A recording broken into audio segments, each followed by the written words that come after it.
so we've got another one of these problems. This time you have to write out the reaction, get it right, balance it, and then solve for the molarity. So we've got a reaction with, it says H3PO4 and NaOH.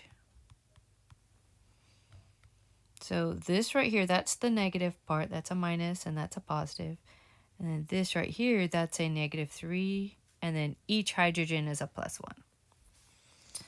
So we're just going to switch those locations. I'll bring this around so that you can kind of see it like that.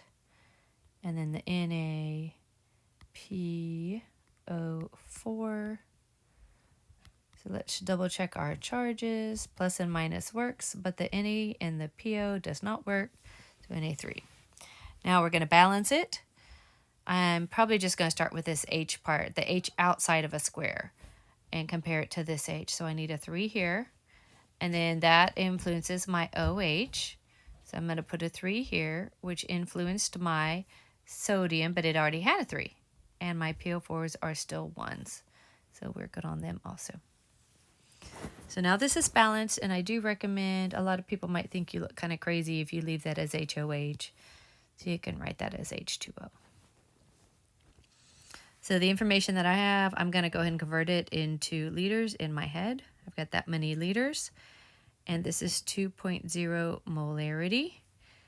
And then I have 0.500 liters. And with the molarity, I'm going to rewrite it as moles, in 1 liter. Now, if we're finding the molarity of this, that's this number, it's going to go at the end. Molarity is equal to, we don't know how many moles of NaOH,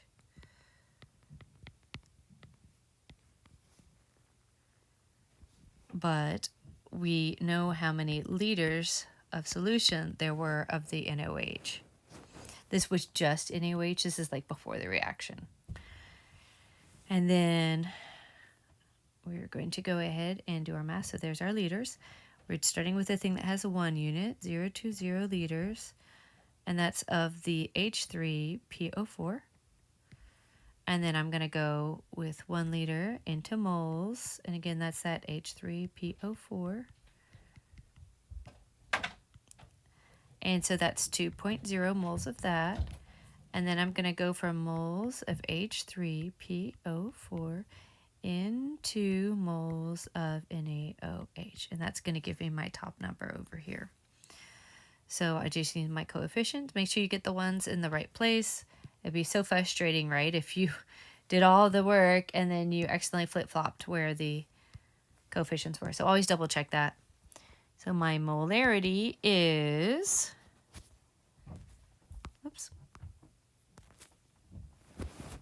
0.02 times 2.0 times 3.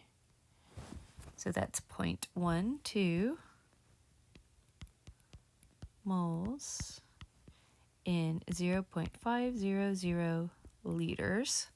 So I've already got the number on my calculator. I'm just going to divide it by my 0.500, and that gives me 0.24. And just double check. I've got 2 sig figs that kind of helped rule the day, even though that had 3 right there. But the molarity had the 2 sig figs. So this needs to just be to 2 sig figs.